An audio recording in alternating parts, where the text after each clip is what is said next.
Tepangkeun nami abdi Zulfa Amanina ti kelas 10 MIPA genep.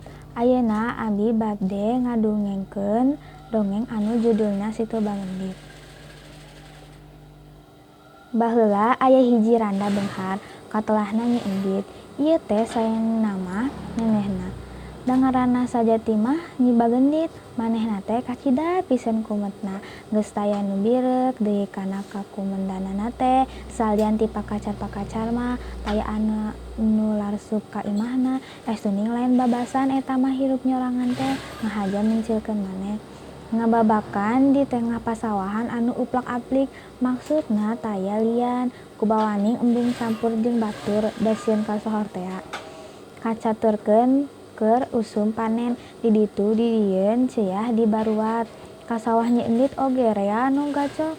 Ari rence dibuat jeung saenggeus parena dikeutkeun ku sakumaha tali paranti. Nyi Endit nyieun sidekah ngondang lebe jeung sawatara tatangga. Popolahna saniskara ku sorangan, teu aya nu ngabantuan. Barang geus tarampi sakur nu mantuan ngangkut tuluy diondang ngariung tumpeng. Atuh nu ngariung teh nepi ka ratusan, tapi sadia tumpengna teu sabaraha. Nepi ka ngan sakotep geus beres bari tingkah retap teh. Keur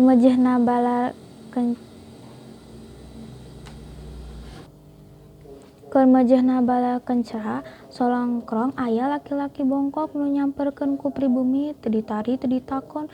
Nyapok aki-aki teh waleh nyieun teu kawawa lapar. Sugan aya si piwelas anaga tawang teh. Nyi Endit bet nyarekan, "Nyengsek-nyengsekkeun, ajarkeun teh taya kaera teu ngahutang gawe menta bagian." Tungtungna nepi ka nundung aki-aki dititah nyika. Sindekna mah geus lain picaritaeun we. Aki-aki Endit bari jumaringjeng bangun teunangan. Meme Endit manehna ngomong kieu, "Sagala ge boh kanu hade boh kanu goreng moal taya wawalesanna."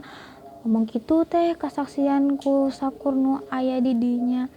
Sarengsena nu dalahar tuluy amit rek baralik kakarage panting laleos rug ngarandeg sabab aya nu tinggarero cah cenah.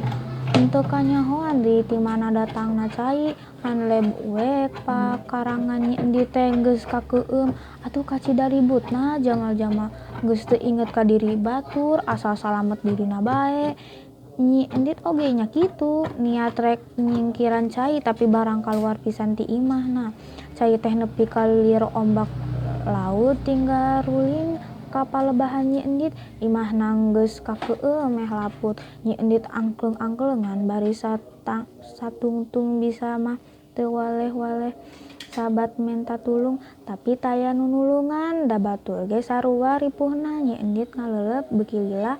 Cai teh beuki gede bae nepi ka jadi situna ngeueum sakabeh pakaya Nyi Bagendit. Sakitu wae dongeng ti abdi. Hampura bilih aya kalepatan. Wassalamualaikum warahmatullahi wabarakatuh.